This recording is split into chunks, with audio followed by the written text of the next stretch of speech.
तो चलिए आज हम लोग पढ़ते हैं electric field due to dipole. हमने देखा कि कोई भी एक पॉइंट चार्ज है तो उसके कारण इलेक्ट्रिक फील्ड का क्या वैल्यू होता है। जो हमारे पास फॉर्मूला आया था E = K Q/r²। आज हम लोग देखते हैं कि अगर दो चार्जेज हैं तो जिसको हमने कह दिया है डाइपोल। हमने पढ़ा डाइपोल में था कि कोई दो चार्ज जो जिसमें एक नेगेटिव और एक पॉजिटिव होगा, दोनों बहुत कम डिस्टेंस पे अगर रखे हुए हैं, प्लस क्यू चार्ज और माइनस क्यू चार्ज, तो दोनों के बीच अगर बहुत कम डिस्टेंस है, स्मॉल डिस्टेंस है, जिसको हम 2a मान लेते हैं कैलकुलेशन करने के लिए, क्योंकि P = Q × 2a हम जानते हैं, डाइपोल हमने पढ़ा है इसके बारे में। तो दो इक्वल और अपोजिट चार्ज बहुत कम डिस्टेंस पे अगर सेपरेटेड हैं, रखे गए हैं, तो उसके कारण हम एक फील्ड निकाल सकते हैं किसी भी पॉइंट पर, चाहे वो एक्सिस पे निकालने के लिए आता है, चाहे इक्वेटोरियल प्लेन में आ सकता है। यहाँ अगर चार्ज इस तरह से है जिसको हमने डाइपोल कहा, तो इस पॉइंट पर इलेक्ट्रिक फील्ड निकालिए, यहाँ निकालिए, यहाँ निकालिए, तो दो कंडीशन बनता है, या तो इसके परपेंडिकुलर कोई पॉइंट बन सकता है और एक्सिस पे कोई पॉइंट बन सकता है। यही दो कंडीशन में कहीं पर भी आप इलेक्ट्रिक फील्ड निकाल सकते हो। तो डाइपोल के कारण इलेक्ट्रिक फील्ड का वैल्यू क्या होता है ये निकालते हैं। तो अभी हम लोग देखेंगे electric field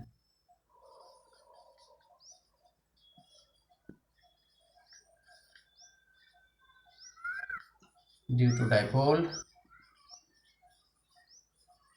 on the axis of dipole, यानी इलेक्ट्रिक फील्ड निकालना है डाइपोल पर, on the axis of dipole क्या होता है। तो इसके डायरेक्शन में एक्सिस बना देते हैं किसी तरफ, या इधर ले लो चाहे उधर आप ले लो। तो एक पॉइंट बनाना होगा आपको। एक पॉइंट P नहीं लेते हैं, P यहाँ है इसलिए इसका नाम हम A दे देते हैं। यानी A पर इस डाइपोल के कारण कितना इलेक्ट्रिक फील्ड होगा ये निकालते हैं। निकालने के लिए क्या करना होगा, तो सुपरपोजिशन प्रिंसिपल हमने पढ़ा है कि बहुत सारे चार्ज है, तो सभी चार्ज के कारण किसी एक पॉइंट पर अगर इलेक्ट्रिक फील्ड निकालना होता है तो सबका वेक्टर सम कर देते हैं, सबको जोड़ देते हैं, तो रिजल्ट आ जाता है हमारे पास इलेक्ट्रिक फील्ड का टोटल वैल्यू। यहाँ पर भी वैसा ही करेंगे, इलेक्ट्रिक डाइपोल में भी इसके कारण यहाँ पर फील्ड निकाल लें और इसके कारण यहाँ पर फील्ड निकाल लें, तो हमारे पास कैलकुलेशन आ जाएगा इलेक्ट्रिक फील्ड का। उसके लिए हम मानते हैं कि यहाँ बीच से एक दूरी है जिसके दूरी को हमने r माना है। तो क्या कैलकुलेशन करेंगे, इस पॉइंट से यहाँ का दूरी और इस पॉइंट से यहाँ का दूरी निकालना होगा। तो सबसे पहला काम हम लिख देते हैं इलेक्ट्रिक फील्ड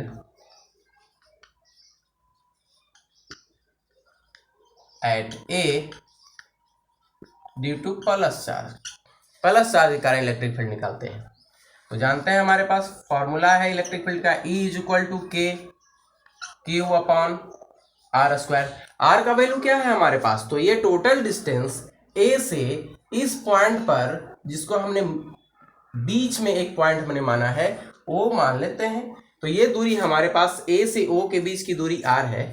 तो यहाँ से यहाँ की दूरी कितनी होगी, तो ये हमारे पास R - A होगा, क्योंकि इक्वल हमने डिवाइड किया, तो ये हाफ पार्ट A और दूसरा हाफ पार्ट A। तो कितना हो जाएगा R - A का होल स्क्वायर। फिर हम निकालेंगे इलेक्ट्रिक फील्ड। नेक्स्ट इसको कर देते हैं प्लस क्यू के कारण, electric field at A due to minus Q के कारण क्या होगा, तो E - Q = K Q/r plus A हो जाएगा, माइनस उधर है, तो R + A का होल स्क्वायर। ये समीकरण एक बना दो, एक दूसरा समीकरण कर लो। अब total field at A due to dipole निकालना होगा। तो इसमें यह देखना होगा कि A पर लगने वाले इलेक्ट्रिक फील्ड का डायरेक्शन किधर है, Q किधर लगा रहा है और -Q किधर लगा रहा है, और दोनों का स्ट्रेंथ कितना है। तो जिसका ज्यादा स्ट्रेंथ होगा वो इफेक्टिव होगा, यानी उस ज्यादा वाले स्ट्रेंथ से कम वाले स्ट्रेंथ को माइनस कर देंगे, तो यहाँ पर एक इलेक्ट्रिक फील्ड लग रहा है, किसके कारण? प्लस क्यू के कारण। किधर? इस डायरेक्शन में। माइनस क्यू का प्रभाव है इस डायरेक्शन में, ई माइनस क्यू इस तरह लग रहा है और ये इस डायरेक्शन में लग रहा है। अब आप देखिएगा, माइनस का वैल्यू कम है, मतलब माइनस इलेक्ट्रिक फील्ड का वैल्यू कम है। क्यों कम है? तो दूरी ज्यादा है, r प्लस ए है, इस बिंदु से यहां को दूरी ज्यादा है, इसलिए ये माइनस क्यू, ई माइनस क्यू को आप माइनस करेंगे ई प्लस क्यू से, यानी हमारे पास टोटल इलेक्ट्रिक फील्ड अगर निकालना हो, total electric field at A due to dipole, या लिख सकते हो electric field due to dipole, क्योंकि है तो टोटल इलेक्ट्रिक फील्ड नहीं। तो क्या मिलेगा हमारे पास?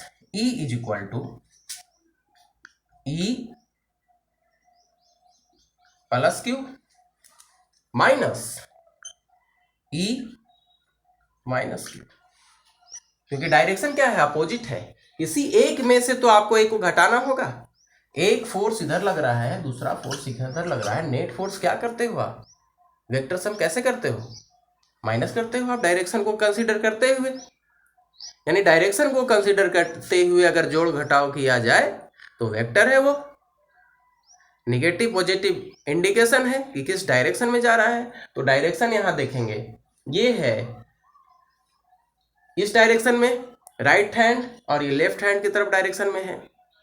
इसका वैल्यू ज्यादा है क्योंकि ये प्लस चार्ज के नजदीक है, इसलिए ये ज्यादा, ये सुपरसीड कर रहा है electric field plus Q, electric field minus Q के कारण। ये दूर है, इसीलिए हमारे पास इस फॉर्मूला से r का वैल्यू ज्यादा है, तो ये कमजोर है, और ये ज्यादा है, इसीलिए ज्यादा से कमजोर को माइनस कर देंगे। आप ऐसे इसको समझ सकते हैं। दूसरा बात ये है ही कि इलेक्ट्रिक फील्ड में जो डायरेक्शन होता है, फील्ड का जो डायरेक्शन होता है, जब हम देखते हैं कि प्लस क्यू और माइनस क्यू, अगर हम इलेक्ट्रिक फील्ड हमने पढ़ा है, वहां हम ड्रॉ करते हैं कि माइनस की तरफ प्लस से ऐसे होता है। तो एक जब ये क्लोज लूप बनाता है तो इसका डायरेक्शन माइनस से प्लस की ओर होगा इन साइड में, यानी इस केस के इलेक्ट्रिक फील्ड के अपोजिट होगा, क्योंकि प्लस क्यू डोनर है और माइनस क्यू एक्सेप्टर है, तब तो माइनस हो जा रहा है। इलेक्ट्रॉन ज्यादा अगर एक्सेप्ट कर लिया तो माइनस बन गया, इसलिए डायरेक्शन उधर होगा। और ये क्लोज लूप बनाता है, तो क्लोज लूप कैसे बनेगा? आप इसको ऐसे याद कर सकते हो, ये क्लोज लूप बनाया तो इन साइड में क्या होगा? माइनस से प्लस की ओर होगा। तो ये देखिए क्या आ रहा है हमारे पास, E इज इक्वल टू, इसका वैल्यू रख दीजिए आप, तो के क्यू कॉन्स्टेंट है 1 बाई आर माइनस ए का होल स्क्वायर और माइनस 1 बाई आर प्लस ए का होल स्क्वायर। अब इसका सॉल्यूशन आप निकालेंगे तो रिजल्ट आ जाएगा E is equal to K Q, आप इसका निकाल लो, एलसीएम निकाल करके इसका रिजल्ट आपके पास आ जाएगा A square minus B square, B की जगह ए है, और सबका होल स्क्वायर। ऊपर देखो यहाँ पर आपका वैल्यू आ रहा है A square plus B square plus 2AR। इसके बाद माइनस में क्या है, ये वैल्यू लिख दिया हमने। अब इसका करते हैं स्क्वायर, तो ये देखिएगा माइनस है, तो माइनस में माइनस हमने कर दिया, और फिर R square plus A square, R square plus A square minus 2AR, तो सब माइनस हो जाएगा। तो E is equal to K Q R square plus A square plus 2AR minus R square minus A square plus 2AR divided by R square minus A square का total whole square. जो cancel हो रहा है उसको cancel out कर दीजिए, आपका result आ जाएगा। तो रिजल्ट हमारे पास आ रहा है ई इज इक्वल टू, तो फिर इसके बाद क्या है, के क्यू, हमारे पास वैल्यू आया 4AR divided by R square minus A square का होल स्क्वायर, यानी ये वैल्यू अभी तक हमारे पास आया है। अब यहाँ पर एक कंसिडर करते हैं, एक चीज है हमारे पास कि डाइपोल के बीच का सेपरेशन डिस्टेंस बहुत कम होता है, तो ए के वैल्यू को हम कह सकते हैं बहुत कम है कंपैरिजन टू आर। आर ज़्यादा दूर है, ए बहुत छोटा है। बहुत छोटे को आप घटाओ भी सकते हैं, बढ़ा भी सकते हैं, पर उसका कोई फर्क नहीं पड़ता है, निग्लिजिबल टर्म होता है। मल्टीप्लिकेशन में इसका प्रभाव रहेगा। ऊपर से ए को हम निग्लेक्ट नहीं करेंगे, नीचे वाले टर्म से हम निग्लेक्ट करेंगे। इसको लिखते हैं यहाँ पर, ये है E is equal to K Q 4AR divided by, कारण ये है, ये लिखने के पीछे कारण ये है क्योंकि यहाँ पर दिख रहा है आप लोगों को नीचे में, ये है कारण, R is greater than A, सो हम इसमें से A को हटा दे रहे हैं और R4 कर दे रहे हैं, यानी के Q E is equal to K Q 4AR, क्योंकि ये है ऐसा है हमारे पास, R के पावर 4, A को हमने हटा दिया, तो क्या आ रहा है, के Q 4AR divided by R4। इसमें से जो कैंसिल हो रहा है उसको आप कैंसिल आउट कर दीजिए, यहीं पे आप कैंसिल कर दीजिए, यहाँ पर भी तो कुछ है नहीं, ये हो गया हमारे पास, पावर 3 बचेगा, यानी के Q 4A divided by R के पावर 3, यानी ये टर्म हमारे पास आया E is equal to K Q 4A divided by R3। ये फॉर्मूला है इलेक्ट्रिक फील्ड का, जिसको आप डाइपोल के टर्म में आप अगर चाहें तो इसको लिख सकते हैं E इज इक्वल टू के। अब हमारे पास देखिए ये है Q इंटू 2A है, जिसको हम P लिखते हैं, तो Q इंटू और 2A इसमें से ले लेंगे तो बचेगा सिर्फ 2, यानी हमारे पास हो जाएगा 2P डिवाइडेड बाई RQ, ये टर्म हमारे पास आएगा।